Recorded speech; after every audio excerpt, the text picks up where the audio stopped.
Hi, everybody. Welcome back to the KC CHIROpulse podcast, brought to you by CATS Consultants, helping doctors keep their pulse on success. I'm Dr. Michael Perusich, and I'm joined today by my good friend, Dr. Troy Fox. Hello, Dr. Fox.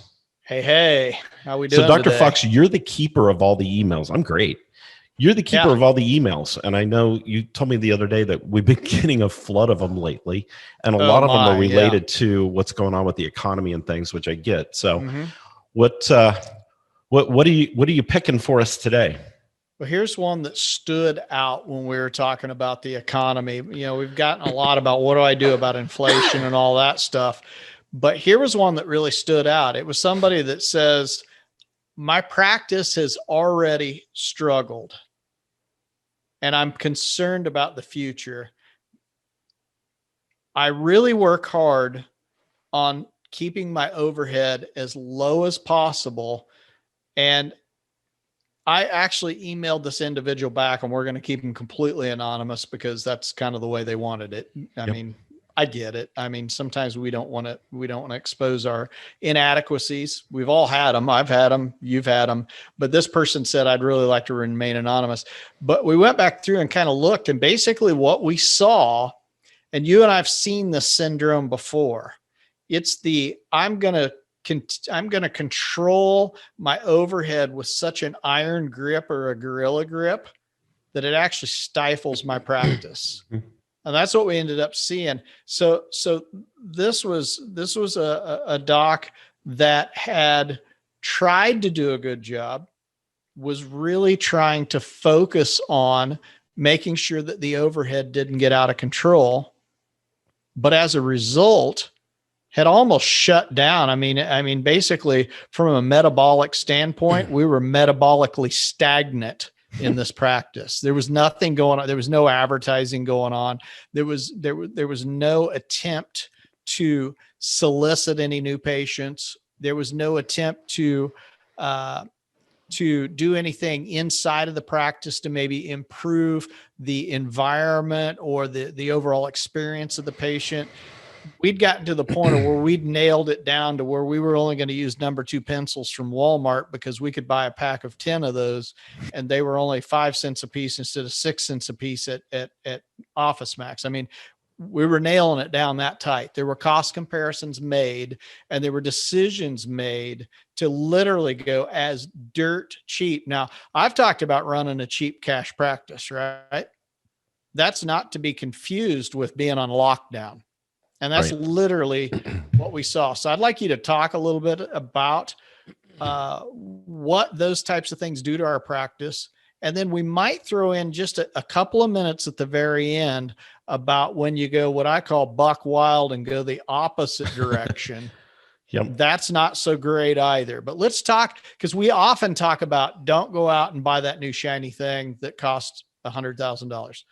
We'll talk about this at the very end, but we don't talk often enough about how much of our revenue do we need to use to actually stimulate our practice, whether that be from internal or external. How, what do we need to do and how do we stifle our practice by trying to almost over budget or over control?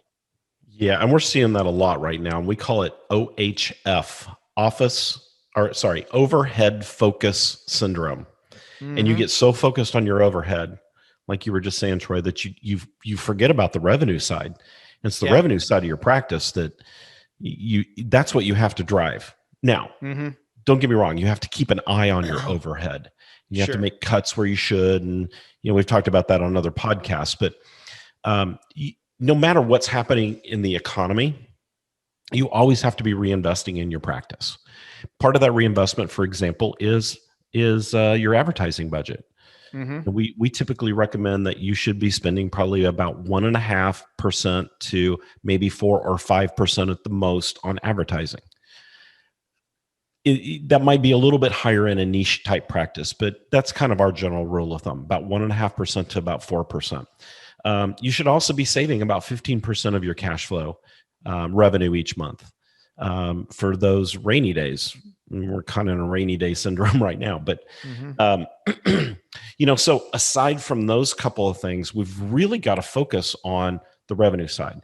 And I think this OHF, we're starting to see it more because the economy is tightening up a little bit. Things are more expensive, blah, blah, blah. We all know that story. And I think there's just a natural tendency to want to draw in. But this is the time when real entrepreneurs stick their head up out of the rabbit hole and they're looking for the opportunities. This is when you want to drive the ship straight into the wind. This is when you really want to go after the marketplace in your community. Because think about it. If the other doctors are backing off, your message is going to be more heard right now. And so it's going to be those practices that really drive the revenue side through new patient acquisition, retention strategies, reactivation strategies, those kinds of things. Those are the ones that are going to win through this. Mm-hmm. So if you're too focused on the overhead, it takes your focus away from, because remember, we can only focus on so much. You don't want to take your focus away from those activities that drive the revenue side of your practice. And remember, simple formula, revenue has to be greater than expenses. Otherwise, we're losing the game. So we've got to really keep driving that revenue. And I'm telling you, even though the economy's tough right now, there are great opportunities for chiropractors out there to be able to drive the revenue side of their practice. I would absolutely agree with that. And I think, we look back and we were talking to docs from an expense standpoint. We always have those talks throughout the year with our docs that are in cats about budgeting. We talk about price setting. We talk about maybe areas of revenue that we can look into for this next year. So we kind of stimulate those conversations. Mm-hmm. But I thought the other interesting thing that came to mind when you were talking just a second ago is we actually talk about stocking up on products for our offices while prices are low. If you've got the revenue, so everywhere you can save a dime or two, that's great. We're all about that. Mm-hmm. But when it comes down to the simple fact that you budget yourself into oblivion and you go, well, I can't afford to advertise. It's not in my budget. But let's do the quick math here. So if I've got $10,000 in revenue that's coming in a month, what's my advertising budget? If we want to go, let's say we want to go 3% of that. Okay. Mm-hmm. So we got $300 a month for our advertising budget. Mm-hmm. Now, are there things that I can do for free? Can I attend a Kiwanis meeting and that's part of my advertising, but it's free? Yep. Absolutely. So you can also look at things that you can do from a budgeting standpoint that don't cost you any money. Don't just say, well, I don't have an advertising budget right now because we're a little tight, so I'm just not going to do anything. Be involved. I don't care if it's your church, a civic group, or if you're involved with your chamber, your downtown Main Street organization. Be involved with whatever you can. Absolutely. I don't go. And here's the thing: don't go to these things looking to market or corner somebody. I see this happen sometimes, and it's. I call it a novice move. You go to the chamber meeting and somebody asks you about chiropractic and you just talk their leg off because you think because they mentioned it, they want to be your next new patient. And maybe they do, but don't talk yourself out of the sale. Here's how I approach these things. I approach every one of these things that I go to as exposure. It's exposure. Now, they always say good or bad exposure's a positive thing.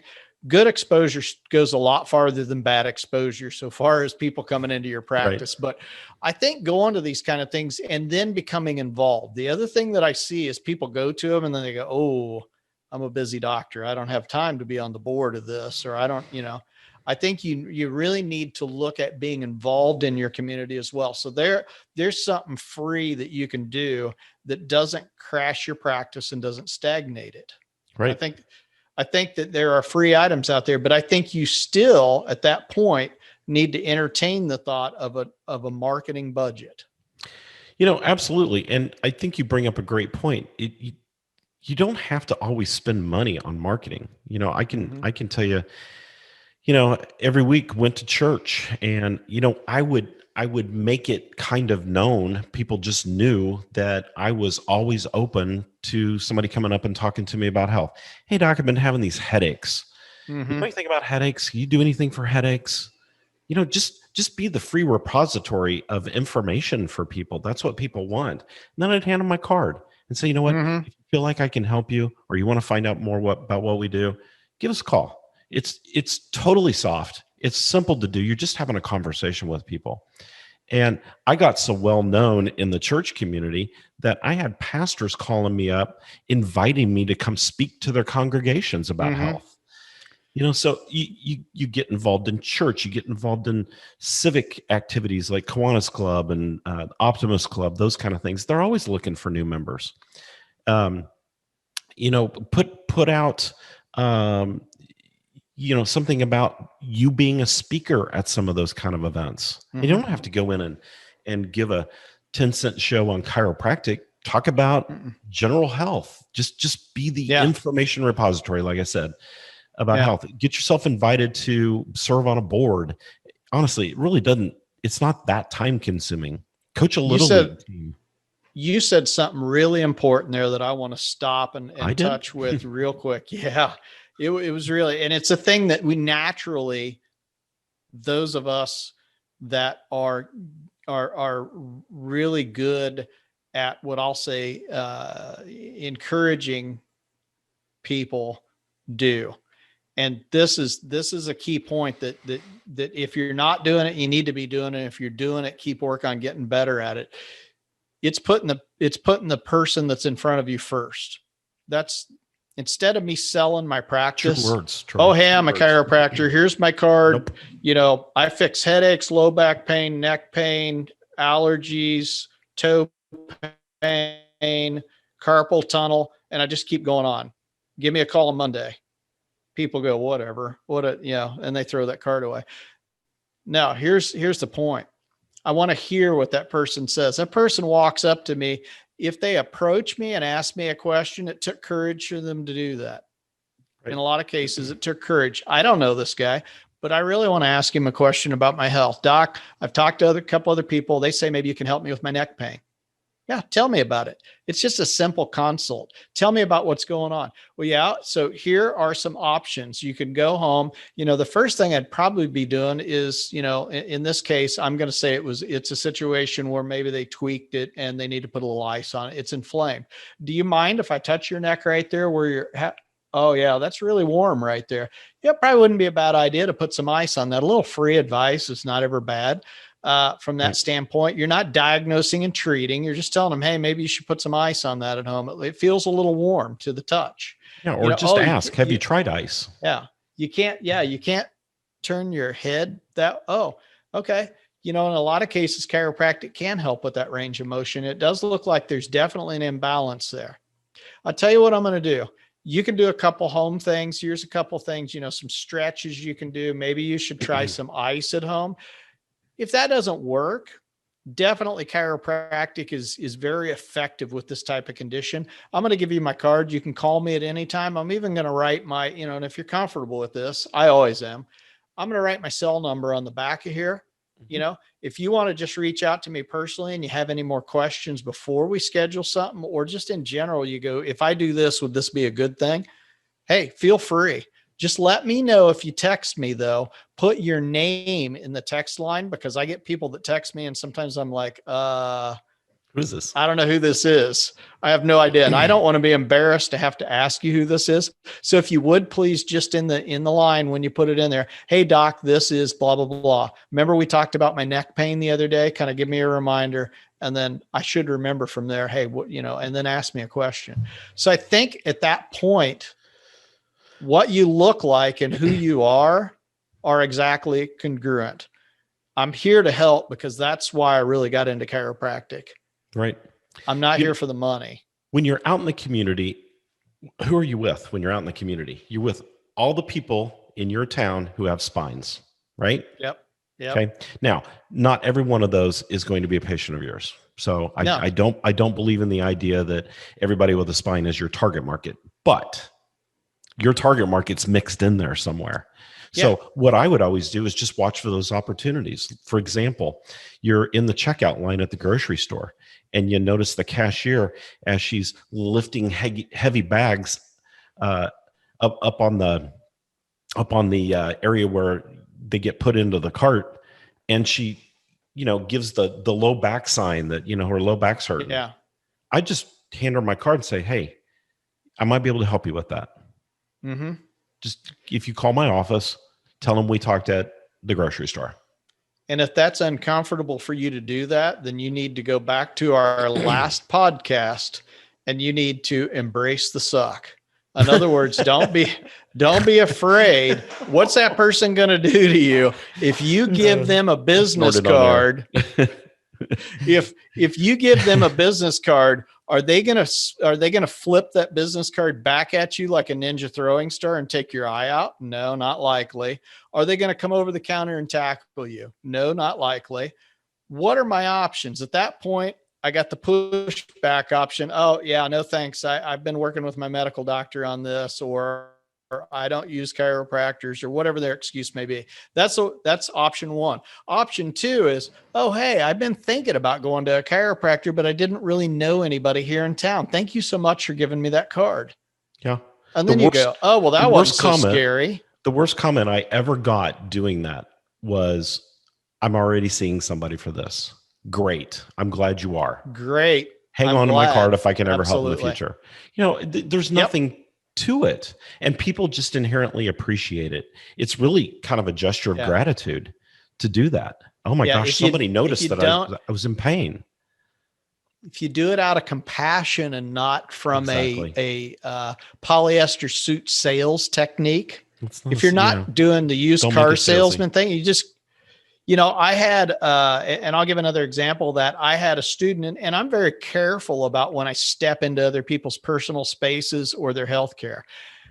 I had a student that was playing tennis, and my son's a high school tennis player getting ready to go to college. I'm going to toot his horn. I'm very proud of him. He's going to be a college tennis player. He's already signed, and I'm excited about that. But we were at a high school meet, and I saw a mom. She was a single mom. She was there with her son, and she was sitting by us, and she was talking to another lady about her son and how bad his low back hurt by the end of every match.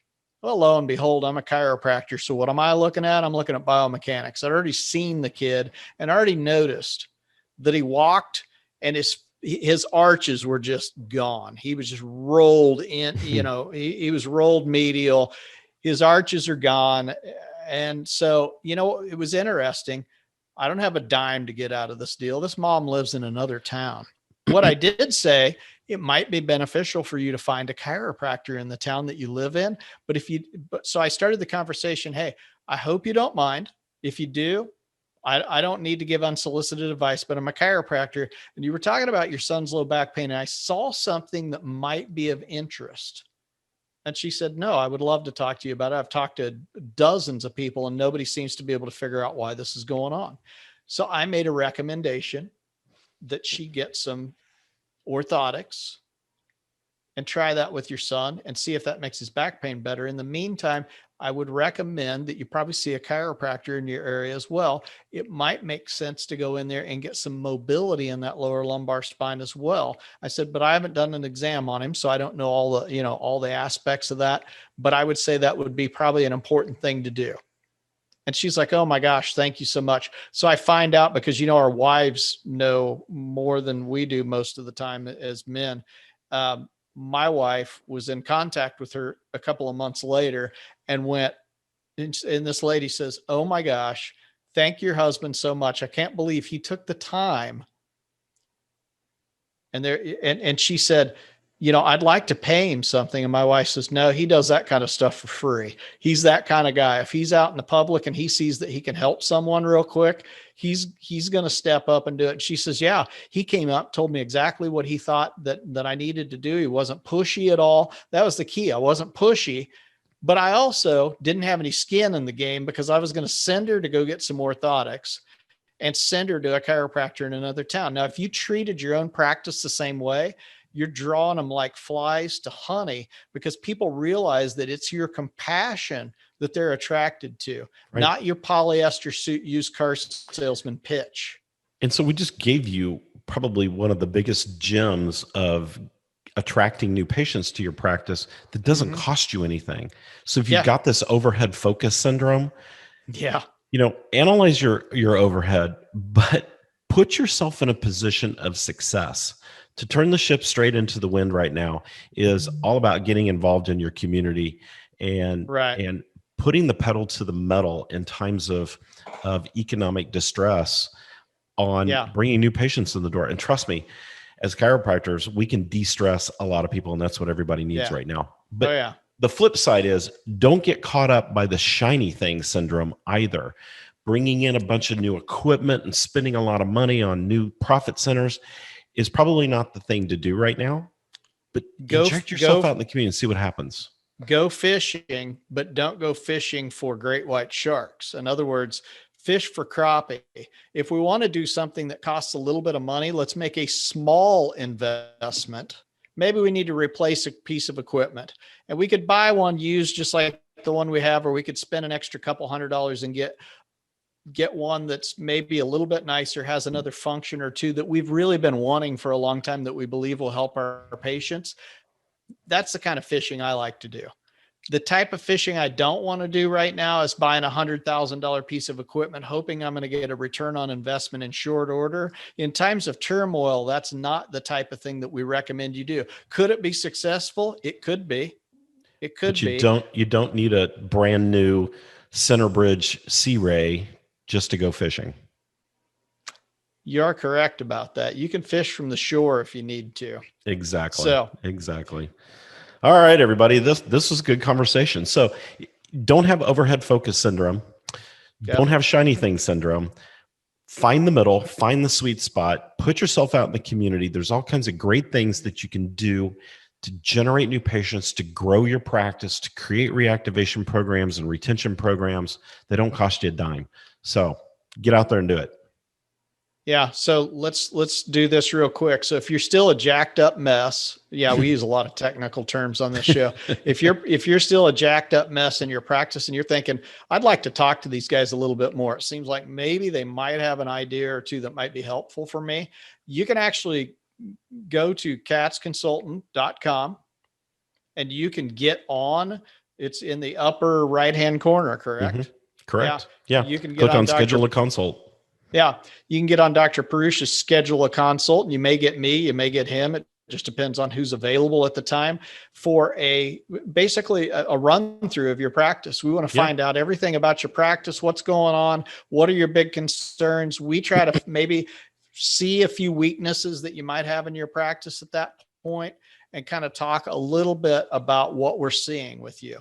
And do a little, what I call a diagnosis. Like when you take your car in and they plug in the OBD port, I think I'm saying that right. They plug in that piece of equipment to determine, what's going on. We might be able to find a couple of things that could be improved or corrected. Or we may just say, what you really need is this shiny new set of wheels on that practice. You need this or that. Sometimes we're able to help you, from that standpoint, but that's what we have you do. So if you're interested, go to katzconsultants.com, sign up, push that button on the right-hand side, schedule when it fits your time schedule. Yep. And then we're going to meet that. We'd love to talk with you a little bit about what's going on in your practice and what we can do to help you. Yep. And if you want to submit a question for us to banner around on the podcast, send it to troy@katzconsultants.com and we'll see what we can do about putting it on the air. All right, everybody. Make it a great day. Troy, good to see you. From all of us here at Katz Consultants, thanks for listening to the KC CHIROpulse podcast, helping doctors keep their pulse on success. Check us out at katzconsultants.com. And from all of us here at Katz, we'll see you next time. See ya.